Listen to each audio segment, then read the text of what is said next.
අද දවසේ උදේ වරුවට මම යොදාගෙන තිබුණේ මම ටිකක් විතර කරන්න අකමැති අපහසුයි කියලා හිතෙන වැඩක්.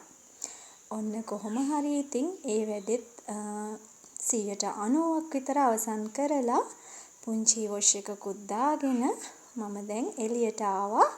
ඉතින් එළිය විඳින්න උණු කෝපි කෝප්පෙකුත් තිබ්බනම් හොඳයි කියලා හිතුණු නිසාම කෝපි කෝප්පෙකුත් හදාගෙන දැන් චුට්ටක් ඔන්න ඒ දේවල් විඳින ගමන් තමයි මම නම් ඉන්නේ.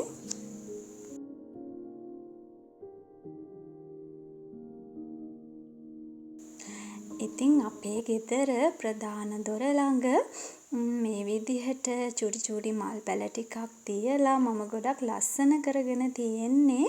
මට ඉතින් පාළු හිතෙන වෙලාවට, කම්මැලි දැනෙන වෙලාවට තේ කෝප්පයක් එහෙම නැත්තම් උණු කෝපි කෝප්පයක් බොන ගමන් ඔය පාළුව මකා ගන්නම තමයි. ඉතින් මං හරිම ආසයි මෙතන ඉඳගෙන ඉන්න. මෙතන ඉන්නකොට අපේ ගාඩන් එකේ ඉස්සරහත් හරි ලස්සනට පේනවා. ඒ වගේම හරි ලස්සනට අහස පේනවා. කුරුල්ලෝ පියාඹනවා. ඔය වගේ ගොඩාක් දේවල් මෙතෙන්ට පේනවා හරි ලස්සනට. ඉතින් අපේ ගෙදර තාම හදලා ඉවර නැහැනේ. ඒක නිසා දැනට ඉතින් ඔන්න ඔය විදිහට තමයි මං ඒ දේවල් ලස්සන කරගෙන මට ආස විදිහට මේ දේවල් විඳින්නේ. කොහොමත් ඉතින් හැමදේම සම්පූර්ණ වෙනකන් ඒ දේවල් විඳින්න බලන් ඉන්න පුරුද්දක් අපි දෙන්නගෙම නැහැ. ඉතින් හස්බන්ඩ්ුත් මමත් හිතන්නෙම ඒ මොහොතේ අපි ජීවත් වෙන්න ඕනෙම කියන එක තමයි.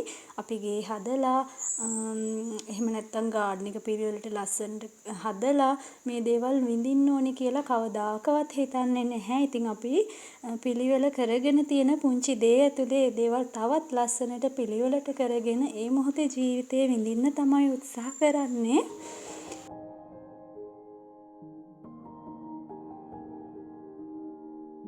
කතාවෙන් කතාව මම හිමීට ඔන්න ආවේ අපේ දෙහි ගස් තියෙන පැත්තට. ඉතින් මගේ වැඩේ ඉතුරු කොටස ඉවර කරන්න මට දෙහි චුට්ටක් ඕන වුණා. ඉතින් ගෙදර ගෙන ආපු දෙහිත් නැහැ. ඉතින් ඔය ගහේ එකම එක දෙහි ගෙඩියක් තිබුණා.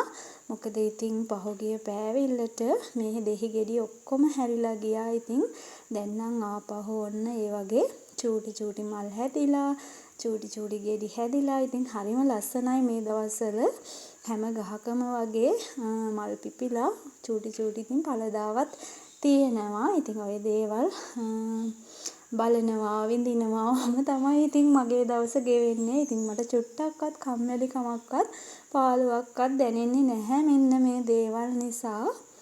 එහෙනම් ඉතින් අපි යමුකෝ මගේ වැඩේ ඉතුරු කොටස පටන් ගන්න.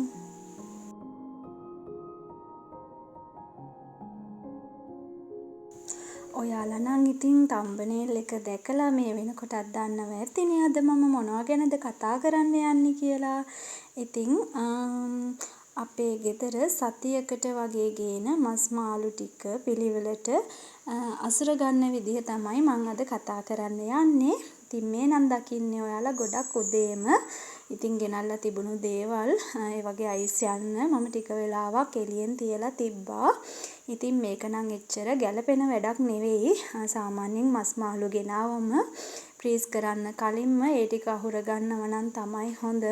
ඉතින් ඒවා ෆ්‍රිජ් එකට දාලා අපහු අයිස් ඇරලා ආයෙත් ෆ්‍රීස් කරනවට වඩා ගේන මොහොතේම මේ දේවල් පිළිවෙලකට අහුර ගන්න එක තමයි හොඳ. ඉතින් මට ඒක කරන්න බැරි වුණා.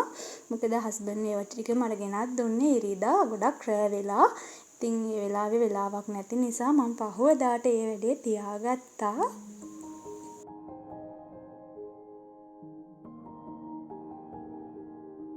ගෙනාපු පොඩි මාළු ටික නම් ඔක්කොම මම සුද්ධ කරලා එකපාරම ලුණු ගම්මිරිස් දාලා දෙහි චුට්ටකුත් දාලා අත ගාලා තමයි තියාගන්නේ.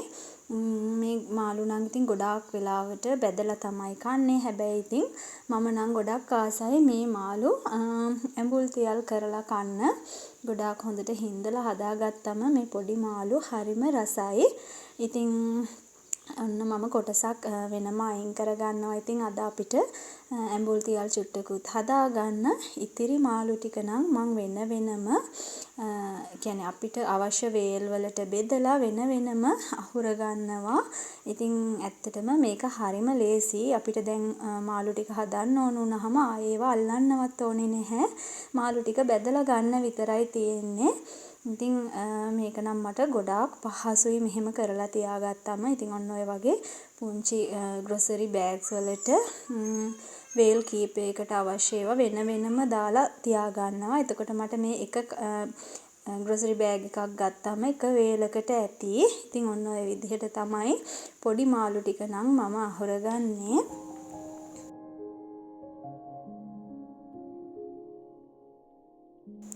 අපේ ගෙදර නම් ඉතින් මස් මාළු සතියෙන් සතියට වගේ තමයි ගේන්නේ. ඉතින් එකපාර සති 2කට 3කට වගේ කාලයකට අපි ගෙනල්ලා තියාගන්නේ නැහැ. මොකද හස්බන්ඩ් චුට්ටක්වත් කැමති නැහැ ඒවා ගොඩක් පරණ කරලා කන්න. ඉතින් මස් මාළු වගේ දේවල් නම් සතියෙන් සතියට ගේනවා. ඉතින් ගේන ටික සතිය ඇතුළතම ඉවර කරගන්න ඕනේ. ඉතින් බැරි වෙලාවත් ඉතුරු වෙලා තිබුණොත් හස්බන්ඩ් ඉතින් චුට්ටක් ඒවා මේවා කියනවා. ඉතින් එයා එහෙම කැමති නෑ කන්න. ඉතින් ඔන්න චූටි මාළු ටිකත් වෙනම මම බොක්ස් එකකට දැන් දාගෙන තියෙන්නේ. ඊට පස්සේ ඊළඟට චිකන් ගෙනල්ලා තියෙනවා. චිකනුත් බොක්ස් එකකට දාලා තියෙන්නේ. ඒවත් මම වෙනම ග්‍රොසරි බෑග්ස් වලට දාගෙන තමයි තියෙන්නේ. ඉතින් මේ බෑග්ස් වල වේල් 2කට වගේ අවශ්‍ය ප්‍රමාණයක් එකපාර උයන්න ඕන නිසා ඒ වගේ දාගෙන තියන් ඉන්නවා. ඒ වගේම වෙනම ටිකක් තියන් ඉන්නවා බබාලට රයිස් වගේ හදන්න ඕන වුණාම ගන්න. ඊට පස්සේ මේ පෙන්නන්නේ ටිකක් ලොකු මාළු, මේ ලින්නා මාළු. ඉතින් ඒවත් මම වෙනම කොටස් කරලා බොක්ස් එකට දාගෙන තියෙන්නේ. ඉතින් ඩෙවල් හදන්න කීපයකුත් ඒ වගේම වේල් 2කට වගේ ප්‍රමාණවත් වෙන විදිහටත් මම වෙනම වෙන් කරගෙන තියෙන්නේ. ඉතින් මගේ ෆ්‍රිජ් එකේ ලොකු ඉඩකුත් නැහැ. ඒ නිසාම ඔන්න ඔය විදිහට ඉතින් වෙන් කරගෙන බොක්සස් 3කට තමයි මම මේ දේවල් දාගෙන තියෙන්නේ. ඉතින් ඇත්තටම මෙහෙම පිළිවෙලට තියාගත්තම ෆ්‍රිජ් එක උනත් අපිරිසිදු වෙන්නේ නැහැ. ඉතින් අපිටත් උයනකොට හරිම පහසුයි. එකපාර හැමදේම එළියෙන් තියන්න ඕනේ නැහැ. උයන්න අවශ්‍ය ප්‍රමාණය විතරක් එළියට ගන්නත් පුළුවන්.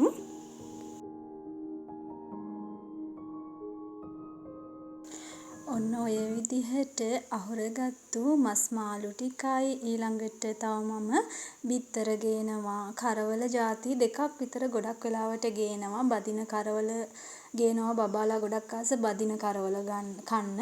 ඉතින් ඒ නිසා ඒවයි තව හොදි හදන්නත් කරවල වර්ග දෙකක් විතර මම අරගෙන එනවා. ඉතින් ඔය විදිහට තමයි අපේ ගෙදර මස් මාළු කරවල වගේ දේවල් පාවිච්චි කරන්නේ.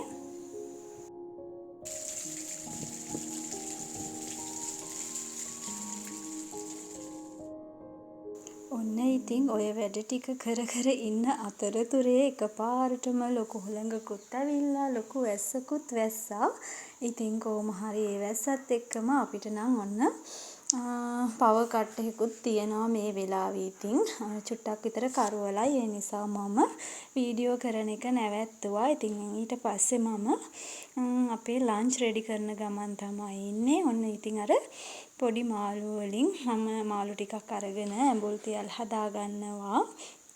ඉතින් කොහොම හරි කරන්ට් එකත් ගියා. ඉතින් බත් එකත් රයිස් කුකර් එකට තියාගන්න බැරි වුණා කරන්ට් එක එනකන්. ඉතින් හිමීට ඔය දෙක මම එව්වා. මේ නම් ඉතින් බිම්මල් එකක් හදන්නේ.